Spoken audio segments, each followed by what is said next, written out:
కేవలం 45 నిమిషాలే మాట్లాడిన అధ్యక్ష. నాకు ఇంకొక మినిమం 45 మినిట్స్ కావాలి అధ్యక్ష. Kindly please sir. అధ్యక్ష, గౌరవనీయులు శ్రీధర్ బాబు గారి ప్రతిపాదన ఐ వెల్కమ్ సార్, నేను అంగీకరిస్తున్నా. దయచేసి ఈ బడ్జెట్లోనే కృష్ణా నదీ జలాలపైన ఒకరోజు చర్చ పెట్టండి. పాలేందో నీళ్ళేందో ఈ రాష్ట్ర ప్రజలకు తెలవాలి. ఎందుకంటే మీ నిర్వాహకం వల్ల ఈ సంవత్సరం 34% వాడుకోవాల్సిన నీళ్లు 24% వాడుకోవడం వల్ల నల్లగొండ, ఖమ్మం, మహబూబ్ నగర్ జిల్లాలో ఇలా ఎట్లా పంటలు ఎండిపోతున్నాయో, ఈ ప్రభుత్వం నీటిని రాబట్టడంలో ఎట్లా ఫెయిల్ అయిందో డిస్కస్ చేద్దాం అధ్యక్ష.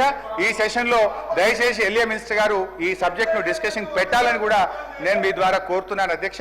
అయితే సెక్షన్ 3లో ఒకటే మాట చెప్పి ముగిస్తా. ఈ వాటర్ విషయంలో సెక్షన్ 3 అనేది తెలంగాణకు ఒక వరం అధ్యక్ష. దాన్ని ఇవాళ బీఆర్ఎస్ ప్రభుత్వం సాధించింది. ట్రిబ్యునల్ ముందు వాదనలు జరుగుతూ ఉన్నాయి. మీరు మంచి న్యాయవాదులను పెట్టండి, వాదనలు వినిపించండి, తెలంగాణకు న్యాయబద్ధమైనటువంటి వాటా 575 టీఎంసీలు రాబట్టండి అని చెప్పి కోరుతున్నాను అధ్యక్ష. ఇకపోతే అధ్యక్ష, విద్య, గురుకులాలు ఈ రాష్ట్రంలో ఏ రకంగా జరుగుతుందో కూడా ఒకసారి బడ్జెట్లో వారు పెట్టిన లెక్కలు, ఏడాది పాలనలో ఏం జరిగిందో కూడా ఒకసారి చూడాలి అధ్యక్ష. రాష్ట్రంలో 15 నెలల కాంగ్రెస్ పాలన వల్ల ఒక్కొక్క వ్యవస్థ దారుణంగా విధ్వంసం అవుతా ఉంది అధ్యక్ష. వ్యవసాయ విధ్వంసం వల్ల రైతులు ఆత్మహత్యలు చేసుకుంటున్నారు. హైడ్రా విధ్వంసం వల్ల పేద మధ్యతరగతి జనం గుండాగి చనిపోతున్నారు. రియల్ ఎస్టేట్ కుప్పకూలి రియల్టర్లు ఆత్మహత్య చేసుకుంటున్నారు. ఉపాధి దెబ్బతిని ఆటో డ్రైవర్లు తమకు తాము బలి చేసుకుంటున్నారు. చివరికి గురుకులాల్లో చదువుకున్న చిన్నారులు కూడా సరి అయిన ఆహారం పెట్టక 83 మంది పిల్లలు ఈరోజు ఈ రాష్ట్రంలో చనిపోవడం జరిగింది అధ్యక్ష.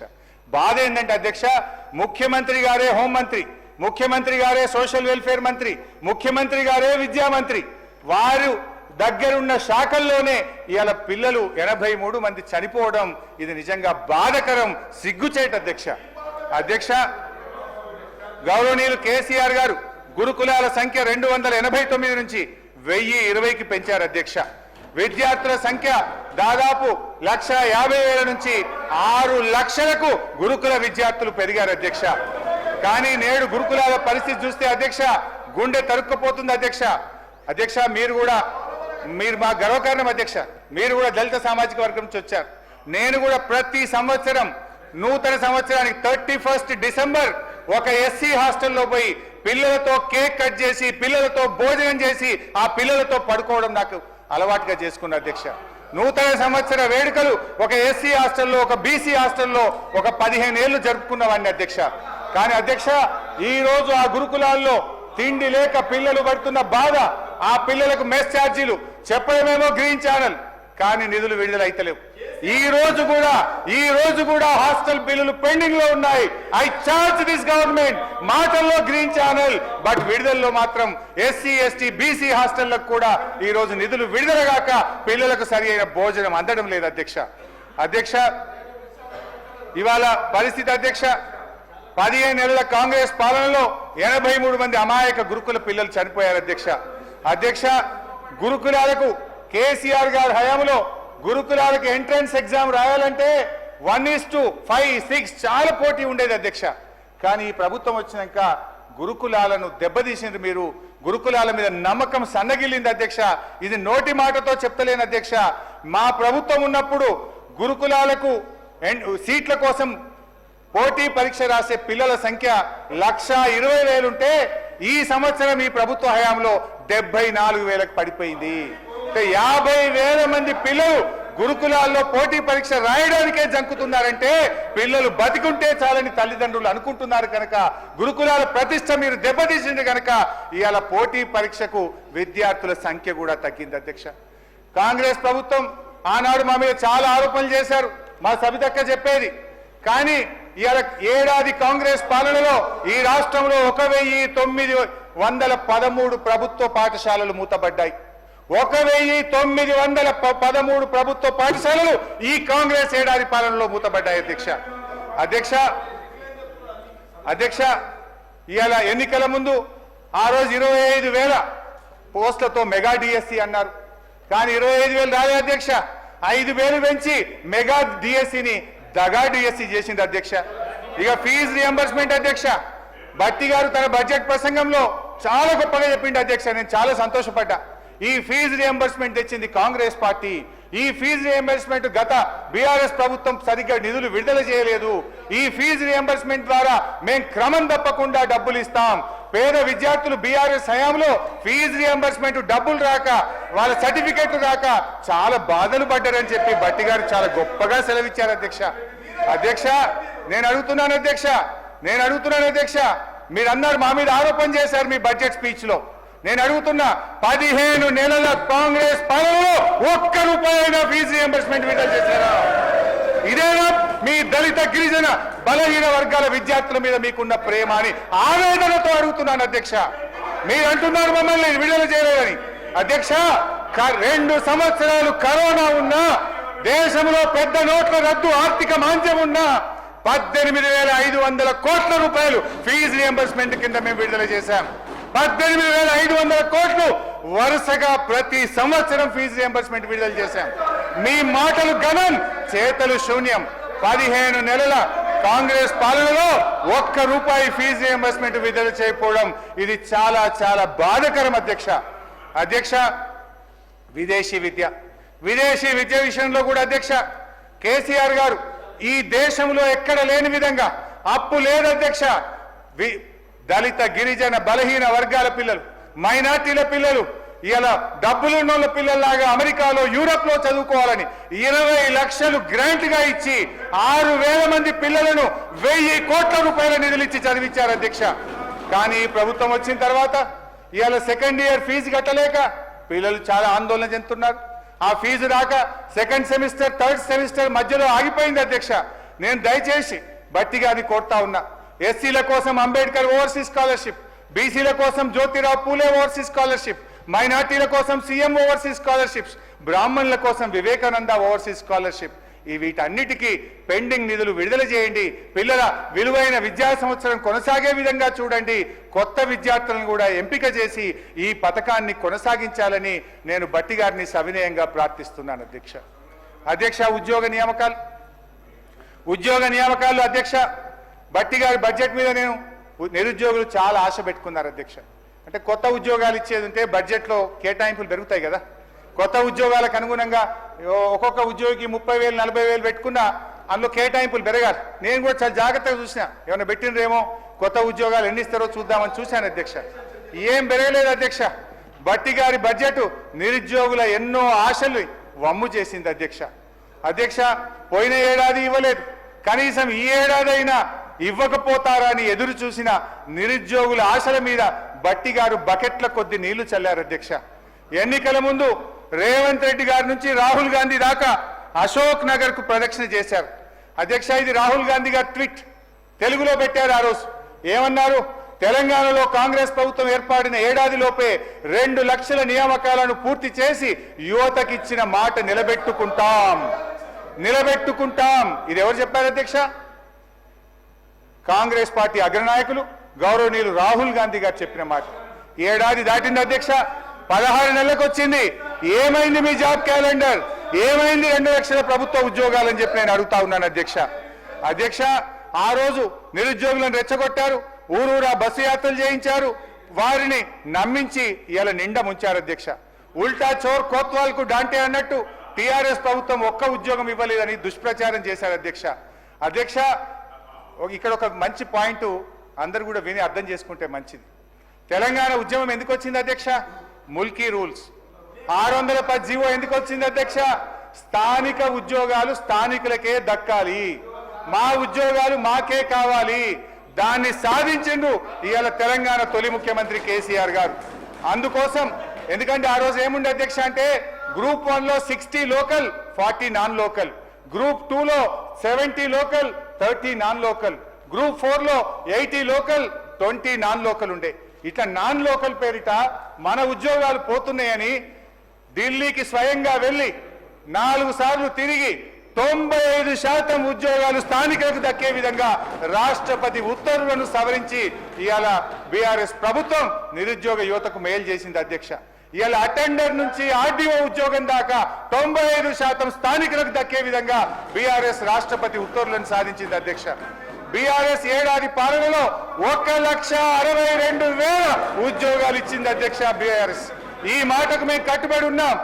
ఇవాళ ఒక్క ఉద్యోగం ఇవ్వలేదనే మీ తప్పుడు విష ప్రచారాన్ని మానుకోండి. 1,62,000 ఉద్యోగాలు బీఆర్ఎస్ ప్రభుత్వం ఇచ్చింది. ఇవాళ అబద్ధమే మీ ఆత్మ, అబద్ధమే మీ పరమాత్మలాగా పదే పదే మా మీద బురద జల్లుతున్నారు. అధ్యక్ష, జాబ్ క్యాలెండర్ సంగతి తెలిసిగా ఇవాళ మీరు 57,000 ఉద్యోగాలు ఇచ్చామని చెప్తున్నారు. నేను జాబ్ క్యాలెండర్ కూడా నా దగ్గర ఉంది, కానీ టైం లేదని చదువుతలేను. దాంట్లో టైం మళ్ళీ నెక్స్ట్ డిస్కషన్లో చెప్తా. 57,000 ఉద్యోగాలు ఇచ్చామని చెప్పారు అధ్యక్ష. ఎంత అబద్ధం అధ్యక్ష. ఈ 57,000 ఉద్యోగాల్లో ఉదాహరణకు అర్థం కావడానికి ఒక్క మాట చెప్తా అధ్యక్ష, ఒక్కటే ఒక్క మాట చెప్తా అధ్యక్ష. ఉదాహరణకు కానిస్టేబుల్ యొక్క నియామక ప్రక్రియ చూద్దాం అధ్యక్ష. 17,516 కానిస్టేబుల్ ఉద్యోగులకు ఎప్పుడు నోటిఫికేషన్ ఇచ్చాం అధ్యక్ష? ఏప్రిల్ 25, 2022 నోటిఫికేషన్ ఇచ్చాం. ఆగస్టు 28, 2022 ప్రిలిమినరీ టెస్ట్ పెట్టాం. డిసెంబర్ 8, 2002 ఫిజికల్ టెస్ట్ పెట్టాం. ఏప్రిల్ 23, 2023 ఫైనల్ రిటర్న్ టెస్ట్ కూడా మేమే పెట్టాం అధ్యక్ష. సెలక్షన్ లిస్ట్ కూడా అక్టోబర్ 4, 2023 నాడు ఇచ్చాం. ఎన్నికల కోడ్తో నియామక పత్రాలు ఇవ్వకపోతే మీ ప్రభుత్వం వచ్చినాక నియామక పత్రాలు ఇచ్చి మేమే అంతా చేశామని చెప్తున్నారు అధ్యక్ష. నియామక పత్రాలు ఇచ్చి ప్రచారం చేసుకున్నది ఎవరు అధ్యక్ష? ఈ పద్ధతి ఎట్లుందంటే వెనకటికో వంటంతా వండి పెట్టాక గంట తిప్పి అంత నేనే చేసిన అన్నమాట. ఇవాళ వీళ్ళ పరిస్థితి అట్లా ఉంది అధ్యక్ష. అధ్యక్ష, ఈ వీళ్ళు చెప్తున్నటువంటి 57,000 ఉద్యోగాల్లో కాంగ్రెస్ ప్రభుత్వం వచ్చినాక నోటిఫికేషన్ ఇచ్చి వీళ్ళు ఇచ్చిన ఉద్యోగాలు 6,000కు మించి లేవు. మిగతా అన్ని కూడా బీఆర్ఎస్ హయాంలో వచ్చినవే. అధ్యక్ష, బీసీ సంక్షేమం గురించి అధ్యక్ష, బడ్జెట్లో అధ్యక్ష బీసీ సంక్షేమంలో ఏడాదికి వీళ్ళు కామారెడ్డి డిక్లరేషన్ లో బీసీలకు ఏడాదికి 20,000 కోట్లు ఇస్తామన్నారు. బీసీ సప్లైని ఇస్తామన్నారు. 42% ప్రభుత్వ కాంట్రాక్ట్ లో వాటా ఇస్తామన్నారు. అధ్యక్ష, కామారెడ్డి డిక్లరేషన్ లో చెప్పిన ఏ ఒక్కటి కూడా అమలు కాలేదు. ఈ బడ్జెట్ లో పెట్టింది కేవలం 11,000 మాత్రమే. బీసీలకు 2వ విడత గొర్రెల పంపిణీ చేస్తామని మాట తప్పారు. ముదిరాజులకు, గంగపుత్రులకు ఉచిత చేప పిల్లలిచ్చి ఉపాధి పెంచింది కేసీఆర్. 650 కోట్లతో మత్స్యకారులకు పనుమట్టించింది బీఆర్ఎస్. కేసీఆర్ గారు ఉపాధి పెంచితే ఈ ప్రభుత్వం ఉపాధి కాల్పోయేలా చేస్తుంది. నాయి బ్రాహ్మణులు, రజకులకు కేసీఆర్ గారు ప్రారంభించిన ఉచిత విద్యుత్ పథకం ఇవాళ ప్రశ్నార్థకమైంది. 15 నెలలుగా నిధులు విడుదల చేయక నాయి బ్రాహ్మణులను, రజకులను ఈ ప్రభుత్వం గోసబుచ్చుకుంటుంది. నాడు కేసీఆర్ గారు గౌడన్నల మేలు కోసం చెట్టు పన్ను రద్దు చేశారు. పాత బకాయిలు రద్దు చేశారు. ఆటోమేటిక్ రెన్యువల్ విధానం తెచ్చారు. వైన్ షాపుల్లో 15% రిజర్వేషన్లు తెచ్చారు. నీరా కేఫ్లు పెట్టి ఉపాధి పెంచాం. కానీ ఈ ప్రభుత్వం వచ్చిన తర్వాత రాష్ట్ర వ్యాప్తంగా కళ్ళు డిపోల మీద దాడి చేసి మా గౌడన్నల్ని జైల్లో పెట్టిన ఘనత ఈ కాంగ్రెస్ పార్టీకి దక్కుతుంది అధ్యక్ష. కులానికో కార్పొరేషన్ పెట్టారు. కనీసం చైర్మన్ పదవులను వేసింది తప్ప ఇవాళ కార్పొరేషన్లకు నిధులు లేవు. ఆ కార్పొరేషన్లకు విధులు కూడా లేని పరిస్థితి అధ్యక్ష. ఎస్సీ, ఎస్టీ, మైనార్టీల సంక్షేమ అధ్యక్ష ఎస్సీలకు గత బడ్జెట్ లో ఎస్సీ సప్లైన్లో 33,127 కోట్లు కేటాయిస్తే అధ్యక్ష మొన్న డిసెంబర్ నాటికి కేవలం 9,800 కోట్లు మాత్రమే ఖర్చు పెట్టారు. అంటే అధ్యక్ష, ఎస్సీ సప్లైన్ కూడా అమలు కాక ఈ రాష్ట్రంలో అన్యాయం జరుగుతున్న పరిస్థితి. అంబేద్కర్ పేరు పెట్టినందుకన్నా దయచేసి అమలు చేయండి అధ్యక్ష. దళిత బంధు పథకం అమలు కావడం లేదు అధ్యక్ష. ఏడాది కాలంలో దళితుల సంక్షేమం కోసం ఒక్క కార్యక్రమం కూడా ప్రారంభించలేదు. బట్టి గారు బడ్జెట్ లో అంబేద్కర్ కొటేషన్లు బాగా చెప్పారు. చాలా సంతోషం, మేము కూడా గౌరవిస్తాం. అయితే అధ్యక్ష, ప్రపంచంలో అతిపెద్దదైన 125 అడుగుల అంబేద్కర్ విగ్రహాన్ని ఈ రోజు కేసీఆర్ గారు నిర్మిస్తే దాని వద్దకు ప్రజలు వెళ్లకుండా తాళం ఎందుకు వేశారో కూడా చెప్తే బాగుంటుంది కదా అధ్యక్ష. కేసీఆర్ గారు గిరిజనులకు 10% రిజర్వేషన్లు ఇచ్చారు. ఇచ్చిన మాట ప్రకారంగా తండాలు గ్రామ పంచాయతీలు చేశారు. పోడు భూములకు పట్టాలు ఇచ్చారు. ఈ ప్రభుత్వం ఎస్సీ, ఎస్టీ గురుకుల పాఠశాలకు పోయిన బడ్జెట్ లో పక్కా భవనాలు ఇస్తామని చెప్పారు. ఒక్క భవనం కూడా కట్టలేదు. చివరికి అద్దె బకాయిలు కూడా విడుదల చేయకపోతే యజమానులు వచ్చి తాళాలు వేసే పరిస్థితి ఈ ప్రభుత్వంలో వచ్చింది అధ్యక్ష. ఎస్టీ, ఎస్డిఎఫ్ కింద పోయిన బడ్జెట్ లో 17,000 కోట్లు పెట్టే అధ్యక్ష డిసెంబర్ నాటికి కేవలం 6,000 కోట్లు మాత్రమే విడుదల చేశారు. हमारे मुसलमान बहनों को, भाइयों को माइनॉरिटीज को भी ये कांग्रेस सरकार ने धोखा दिया। कम से कम कैबिनेट में जगह नहीं है। पिछले बजट में 3003 करोड़ रुपए रखे, ये अभी तक 1000 करोड़ रुपए भी रिलीज नहीं करे। मुसलमानों का ओवरसीज स्कॉलरशिप बंद हो गया। मुसलमानों का बच्चों का फीस रिएंबर्समेंट का पैसे नहीं आ रहा। 1 तोला सोना देते बोले, सोना किधर गए कि नहीं मालूम। शादी मुबारक का चेक भी बहुत लेट हो रहा। आज केसीआर साहब ने जो रमजान के तोहफा लाया, आज तोहफा भी खत्म हो गया, तोहफा भी नहीं मिल रहा। 203 माइनॉरिटी रेजिडेंशियल स्कूल्स रखे, अभी ये बजट में भट्टी साहब ने बोले ये स्कूल को खत्म करेंगे, ये स्कूल्स को इंटीग्रेटेड स्कूल में मिला देंगे। बोले तो माइनॉरिटीज का आपको वोट चाहिए, लेकिन माइनॉरिटी का भलाई के लिए आपका सरकार कुछ नहीं करना चाहते क्या? मैं पूछना चाहता हूँ हरीश राव गाరు अध्यक्ष। మనకు 1.5 hour sir good evening sir, 25 నిమిషాలు ఇంటరప్షన్ అయింది సార్. కైండ్లీ సార్ మీరు ఒక్కొక్క పార్టీకి 1:50 నిమిషాలు ఇచ్చారు సార్. ఒక్కొక్క పార్టీకి రికార్డులు తీయండి. మొన్న గవర్నర్ గారి ధన్యవాద తీర్మానంలో 1:52 నిమిషాలు మా మిత్రపక్షాలు మాట్లాడారు. మాకు వచ్చే వరకే ఎందుకు గొంతు నొక్కుతారు సార్? దయించండి సార్. అధ్యక్ష, పంచాయతీరాజ్ అధ్యక్ష భట్టి గారు గౌరవనీయులు బడ్జెట్ లో గ్రామ స్వరాజ్యమే దేశ స్వరాజ్యం అన్నారు. ఎస్, ఐ అగ్రీ అధ్యక్ష. గాంధీ గారు చెప్పిన నినాదాన్ని గౌరవనీయులు భట్టి గారు చాలా గొప్పగా చెప్పారు. కానీ ఆచరణలో ఏం జరుగుతుంది? ఏ గ్రామానికైనా పోదామా? ఇవాళ పల్లెల్లో పరిస్థితి ఏంది?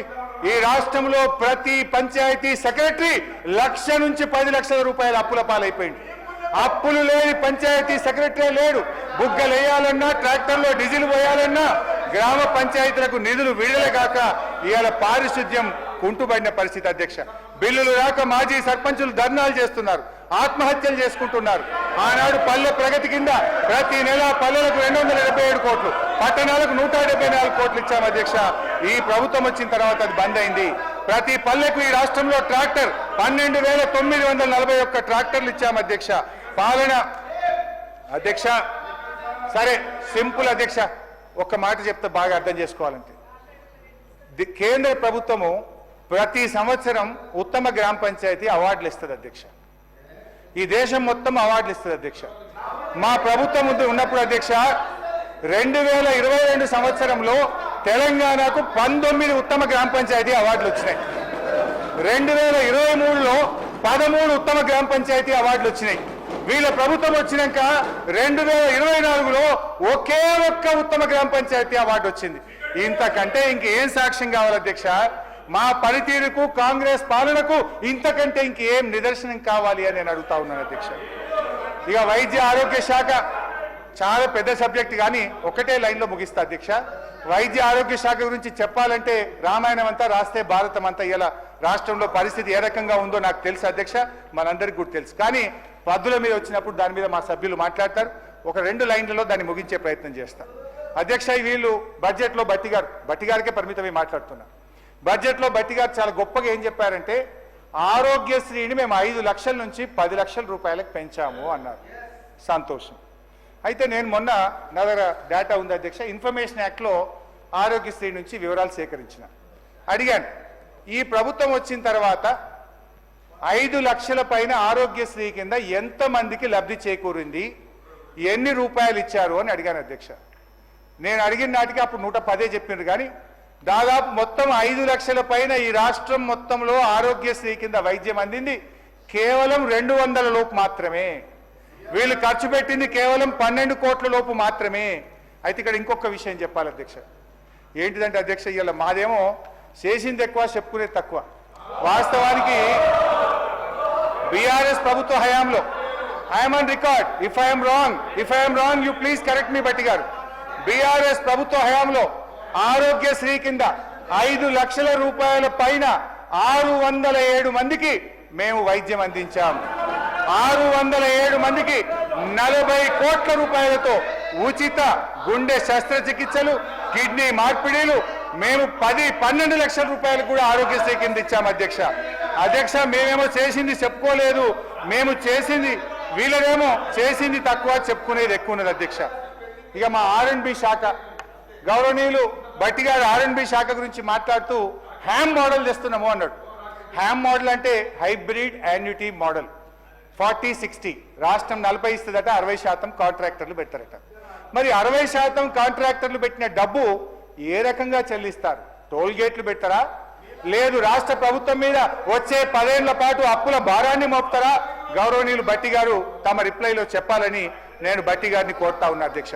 ఎందుకంటే అధ్యక్ష మీది కాదండి, నేను భట్టి గారిని అడుగుతున్నా.